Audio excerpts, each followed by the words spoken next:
여러분 안녕하십니까? 여러분 맨큐의 거시 경제학 이번 시간은요 챕터 11장 경제 변동 입문인데요 총 공급에 대해서 한번 살펴보도록 하겠습니다.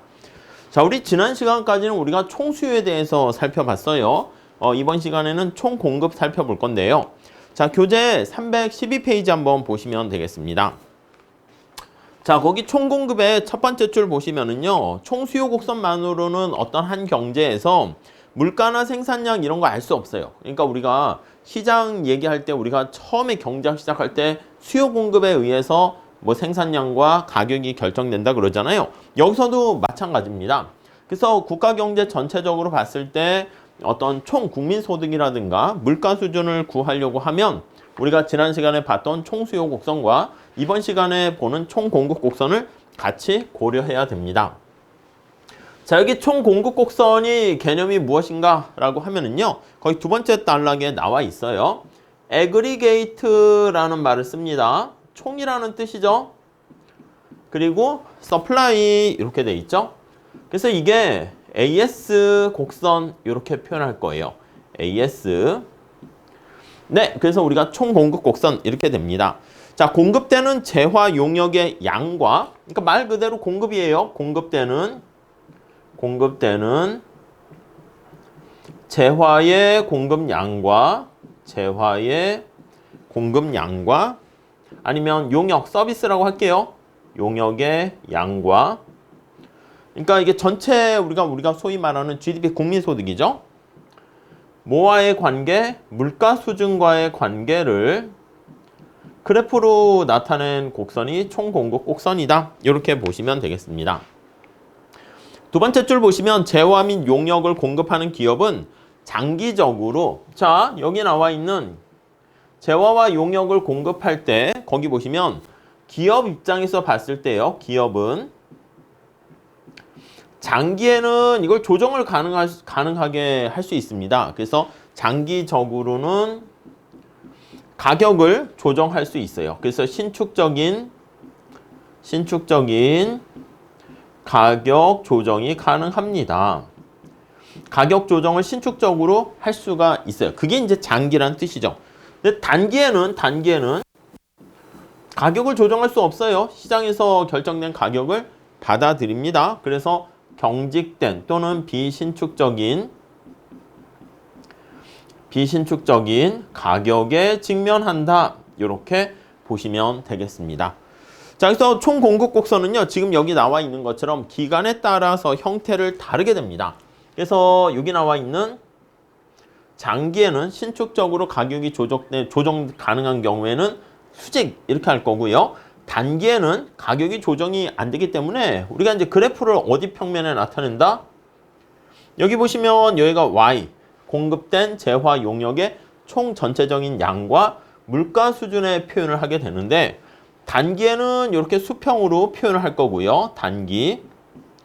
그래서 이제 표현을 단기 AS 곡선 이렇게 얘기할 거고 장기에는 이렇게 신축적으로 가격이 조정되고 완전 고용 국민소득 수준에서 생산량이 일정하기 때문에 이렇게 롱런 측면에서 AS 곡선은 수직 이렇게 얘기를 할 겁니다. 오케이? 자, 밑에 한번 내용 좀 봐보도록 할게요. 자, 장기에는 수직적인 AS 곡선이다. 이렇게 설명을 하고 있습니다. 이 생산하는 거잖아요. 공급하는 거잖아. 그러니까 생산함수에서 나오게 됩니다. 자, 거기 보시면 고전학파 모형이 장기에 가깝거든요. 고전학파. 자, 첫 번째 줄 끝에 가 보시면 한 경제의 생산량은 자본, 노동의 고정된 양과 이용 가능한 한 기술에 의존한다. 그래서 이렇게 표현을 했죠. 생산량 얘는 자, 펑션 기술입니다. 그리고 노동과 자본 이렇게 있는데 자본은 고정돼 있다라고 할게요. 그리고 노동도 고정돼 있다고 할게요. 기술도 고정돼 있어요. 자, 그러면 완전 고용 산출량 수준에서 Y는 고정돼 있다라고 보시면 되겠습니다. 자, 그렇기 때문에 여기 물가라는 수준이 변화했을 때, 물가가 변화했을 때 여기에 영향을 받지 않습니다. 자, 313페이지 가보시면 고전학파 모형에서는요. 생산량이 얘가 고정되어 있어요. 고정이 되어 있어서 물가가 오르락 내리락 해도요. 영향을 받지 않아요. 그래서 물가 수준에 영향을 받지 않는다. 그래서 수준에 의존하지 않는다. 그러니까 물가가 오르락 내리락 해도 생산량은 고정돼 있어서 여기 나와 있는 수직 형태가 되는 거 알 수 있습니다. 오케이? 자, 그럼 이게 수직이 되면 어떤 특성을 갖게 됩니까? 라고 하면은요. 자, 우리 책에서는 롱런 해가지고요. 롱런 LR 이렇게 표현을 하고 있습니다. 여기가 Y고 여기가 P 이렇게 돼요.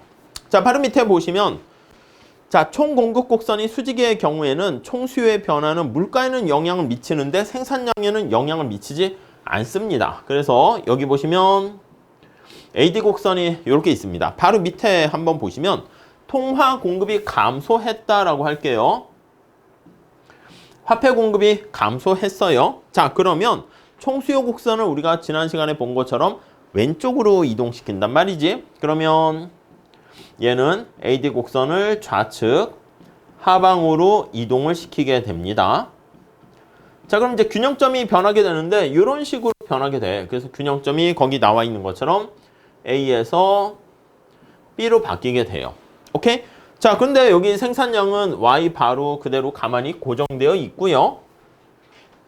여기 나와 있는 것처럼 물가만 이렇게 하락하게 되는 것을 우리가 확인할 수 있겠습니다. 자, 그래서 생산량은 그대로 가만히 있고 장기적으로 물가 수준만 하락하게 된다. 이게 이제 장기의 수직적인 AS 곡선의 특성이다. 이렇게 보시면 되겠습니다. 자, 그래서 314페이지 가보시면 좌측으로 이동하게 되니까 물가는 하락하지만 국민소득은 그대로 고정 이렇게 돼 있는 거 알 수가 있겠죠. 다음 두 번째 단락 볼게요. 314페이지 가보시면 그래서 수직의 AS 곡선이 되면 통화 공급이 생산량에 영향을 미치지 않게 되네요. 얘가 통화량의 변동이 생산량에는 영향을 미치지 않게 되는 것을 알 수가 있고요. 이걸 뭐라 그러냐면 고전학파의 이분성이다 이렇게 표현합니다. 그래서 실물 부분과 그리고 화폐 부분이 나눠져 있다 그런 뜻이고요. 두 번째 줄 보시면 장기적인 생산량 수준에서 생산량은 완전 고용, 자연율 수준. 완전 고용이 계속 달성되는 것이죠. 실업이 자연 실업률 수준에서 일정하게 되는 것이고 생산량은 완전 고용되는 또는 자연율이라는 표현을 씁니다. 자연율 수준. 네, 그래서 자연율 수준에서 일정하다 이렇게 보시면 되겠습니다. 오케이? 자, 그래서 어떤 경제 내 자원이 완전히 고용된 좀 더 실업이 자연 실업률 수준에 있게 되었을 때 생산량 그런 것들을 알 수가 있죠. 장기의 특징은 뭐다? 네, 여기 나와 있습니다. 생산량이 생산 기술에 의해서 결정되는데 이거는 물가가 변해도 영향을 받지 않는 그래서 장기 AS 곡선이 수직이다 이렇게 보시면 되겠어요. 자, 그러면 단기에는 어떻게 되는데 단기 한번 살펴볼게요. 고전학파의 수직의 AS 곡선은 장기와 관련돼 있습니다. 단기다라고 하면 앞에 말씀드린 것처럼 가격이 경직돼 있어서 비신축적인 상황이다 이렇게 보시면 되겠습니다. 수요의 변화에 따라서 가격이 변하지 않습니다. 그래서 단기다라고 하면 가격이 비신축적이거나 지금은 경직적이라고 할게요. 그래서 경직적인 상태다 이렇게 생각을 하시면 되겠습니다. 자, 그래서 극단적인 상황을 우리는 상정했습니다. 두 번째 단락에 보시면 그래서 거기 보시면 모든 기업들이 가격 목록표를 인쇄하고 새로운 목록표를 만들어 사용하는데 비용이 들어요. 그걸 메뉴 비용이라 합니다. 그래서 기업 입장에서 봤을 때 메뉴판을 가는데 발생하는 비용. 뭐 지금 이 책의 저자인 맹큐 교수님이 기여를 한 바가 있죠. 자, 그때 가격은 미리 결정된 수준에서 고정되어 있는 거예요. 그래서 기업은 고객들이 구입하고자 하는 만큼 주어진 가격에서 팔 수가 있어요. 그래서 수요량을 생산할 수 있는 그 기업들은 노동을 채용을 해가지고 생산을 공급하게 되는 것이죠. 자, 그렇기 때문에 이런 경우는 가격이 고정되어 있어서 자, 밑에 그림 잘 나와 있네요.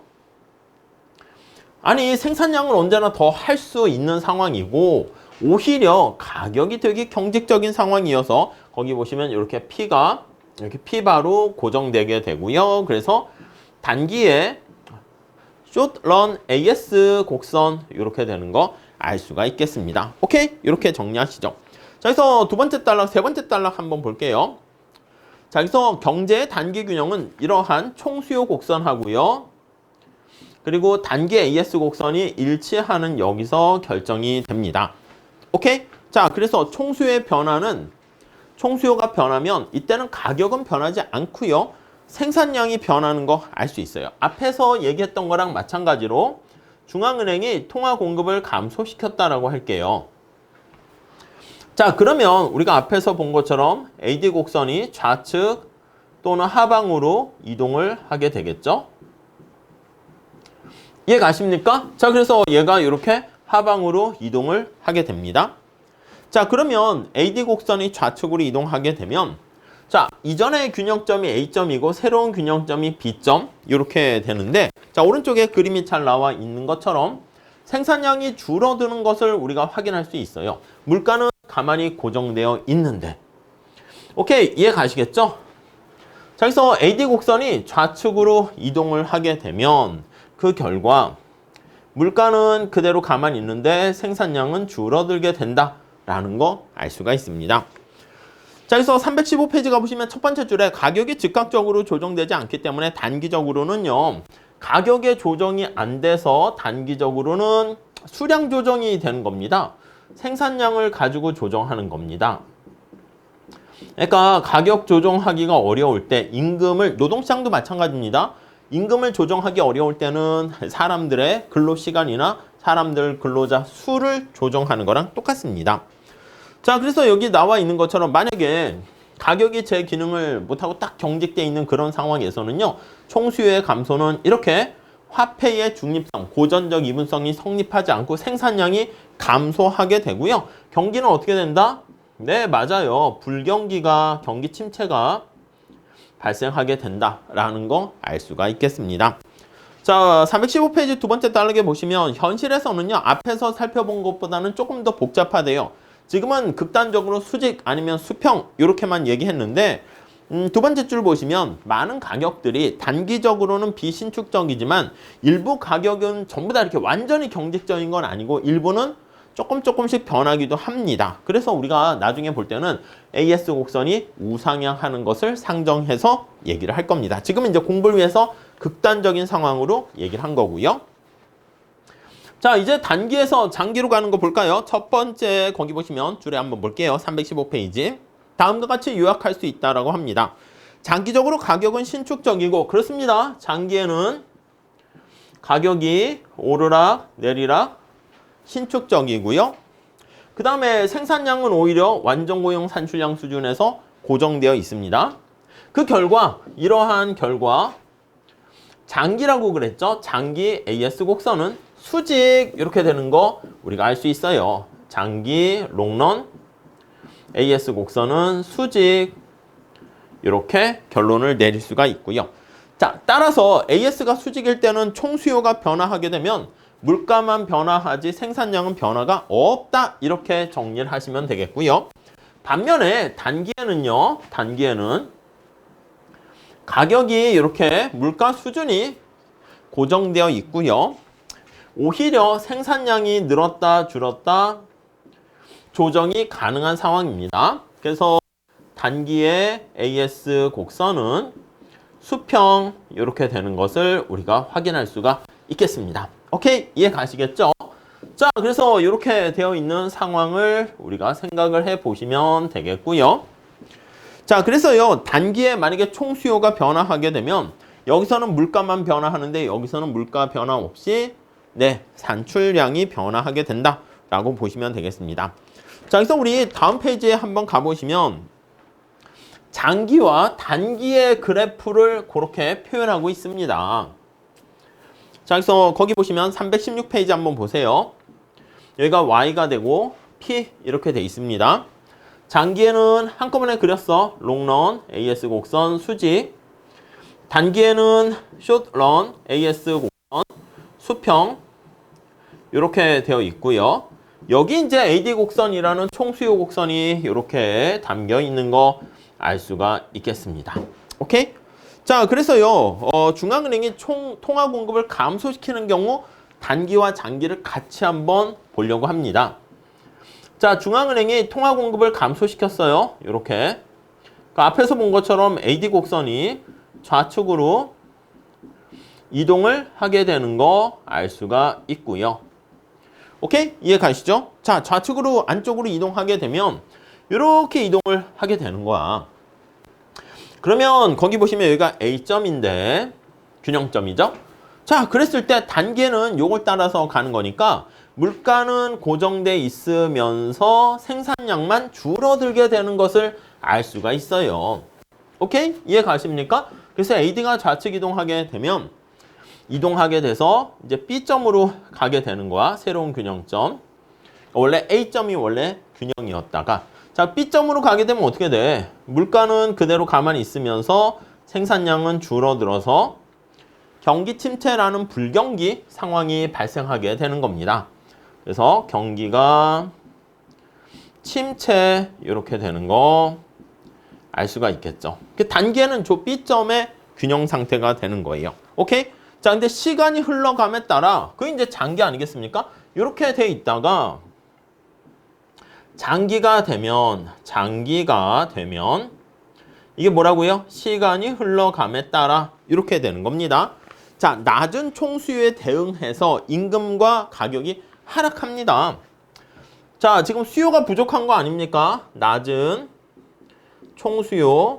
총수요에 대응해서 아니 경기가 침체되고 이렇게 되면 모든 게 다 가라앉는단 말입니다. 임금도 가라앉고 거기 나와 있는 가격도 하락하게 되고 그래서 임금도 하락하고 가격 하락하게 되고 이 가격이 이제 뭐인 게 물가 아니겠습니까? 그렇기 때문에 점진적으로 가격이 하락하면서 총수요 곡선 자체는 P가 하락하게 되는 거니까 이제 곡선 상에서 이동입니다. 그래서 처음에 이렇게 뿅 갔다가 곡선 상에서 이런 식으로 가게 돼요. 그래서 여기가 C점이죠. 그래서 이렇게 되면서 어떻게 장기적으로 균형으로 가게 됩니까? 그럼 C점으로 이렇게 이동하게 된다라는 걸 알 수가 있습니다.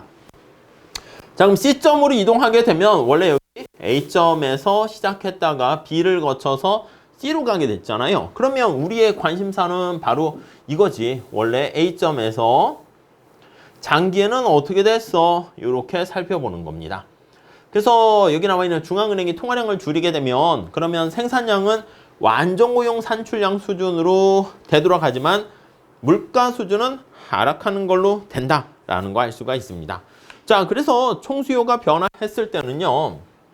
요게 이제 단기 아니겠습니까? 단기적으로 봤을 때는 산출량에 영향을 미치긴 하지만 장기적으로 봤을 때는 산출량에는 영향이 없다. 이렇게 정리를 하시면 되겠네요. 자, 그 정도 정리하시고요. 우리 다음 시간에 이걸 이용해서 정부의 안정화 정책에 대해서 같이 살펴보도록 하겠습니다. 감사합니다.